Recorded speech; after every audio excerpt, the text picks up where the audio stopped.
Okay, all right, Rabbi, we've got this call. Let's take this. Hi, William. I have a question for the rabbi. Why would two Marys go to the tomb of Jesus with spices after the Sabbath? Was this custom that women could touch a dead body, since this would make them unclean? Thank you. All right, here we go. Rabbi, take it away. That is such an important question. Why did the women go to the tomb to bring spices to anoint the body on Sunday morning? So as it turns out, this is a question that no one asks. I've never heard it. It always seems to me to be the elephant in the room because it demonstrates that the story of the empty tomb never happened. And you're going, what? And I need to explain this. We are told in the Gospels, not all the Gospels, we're told, let's just take Mark as an example, the last verse of Mark 15, the first verse of Mark 16, that after the Sabbath, Mary Magdalene and Mary, the mother of James, Salome, they brought spices to anoint Jesus' body. That was the reason why they went to the tomb Sunday morning. In Luke, we find a very similar story at the end of Luke chapter 23, verse 56. They went home to prepare the spices and perfumes, and then the women rested on the Sabbath in obedience because they kept the law of the Sabbath. You don't prepare spices during Shabbos. And very importantly, on the first day of the week, that means now we're going to Luke 24, verse 1, what do? The women took the spices they prepared and they went to the tomb. So we have these stories where the body of the crucified Jesus is buried before the Shabbos, and women come to the tomb Sunday morning because we forgot to anoint with the spices. So we have to put the spices on the dead corpse. Listen very carefully. First of all, if you're a Christian and you're easily offended, you should turn off the show and watch something else. I don't mean to offend, but this is a point that everyone overlooks. This story never happened. It's complete nonsense. And ask yourself this question. Did anyone that you know of in your life, in history, ever go to a tomb 3 days later because some anointment had to be placed on a now rotting corpse? It never happens. Let me provide the background because the idea of having spices with the person who passed away is all over Jewish tradition, and it's important to explain. The moment the person dies, the body immediately is decomposing, immediately. And as you can figure out, the body that is decomposing, it won't take very long for the body to give off an unpleasant odor, which is considered a bizoyan hames. It's considered a disgrace to the dead person. Do you understand this? It means imagine you're in Yerushalayim. It could be a hot day. It could be 90 degrees. And the body is now giving off an odor that is unpleasant. The point is the body is decomposing. So they had techniques, and this is described in our literature, that when washing the body, they would sometimes add spices to that washing process. It's called a tahira. They would have spices in the shroud or around the shroud.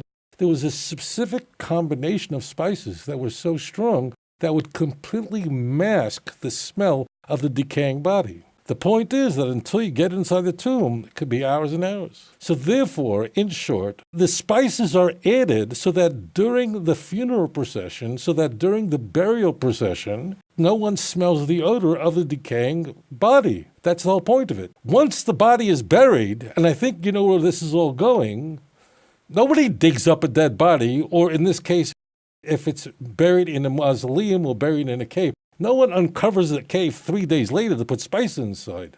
This is all complete nonsense. No one ever does it because there's no reasons to do it.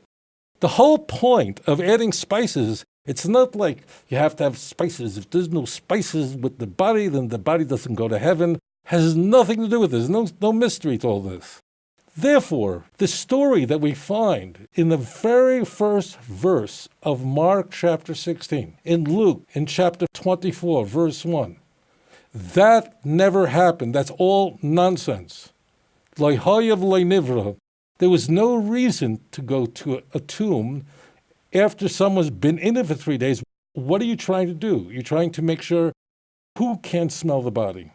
So how the heck did this ever wind up in a couple of books of the Gospels? The reason is they needed a plot device. They needed a plot device in order to explain how someone would come up with an empty tomb. There was no empty tomb, but what happened is they needed an empty tomb story because they need to say that Jesus rose from the dead. This is very important to the book of Mark in particular. Why? Because Mark ends 8 verses later. Mark ends in chapter 16, verse 8. Forget about what the other 12 verses that you see at the end of the Christian Bibles you have. Those last verses from verse 9 of chapter 16 all the way through verse 20, those were a later addition. It ends with the women were afraid and said nothing to anyone. That is the plot device. The plot device is, how do we get back the women to the tomb so we can have an empty tomb story? Think for a moment. Why would anybody go, you know what, the body's already in the ground, or it's in the tomb, it's been in there 3 days, it's decaying much, much further, but we have to put spices on it, even though no one's coming near it. Why would you want to mask the smell of a decaying body that it is already in its place of burial? Why? So what, the cockroaches don't smell it? What? It doesn't make sense. It's completely ludicrous. And that's the reason why John, as he does often, is he corrects errors in the Synoptic Gospels.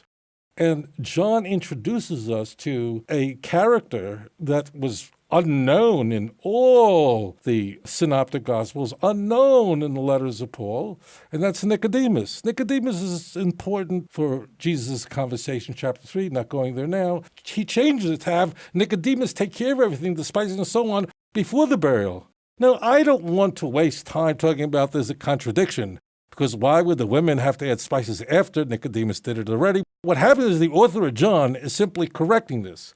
So the story was invented in order to have an empty tomb story, because then you have a motive for why the women go back. And you see that, in fact, in John chapter 19, at the end of 19, you have our Nicodemus character, an unto then unknown personality who takes care of the spices and does all these things and makes sure that Jesus is buried properly. The empty tomb, my friends, never happened. Anyways, thank you for your question. אדון עולם אשר מלך בטרם כל יציר נברא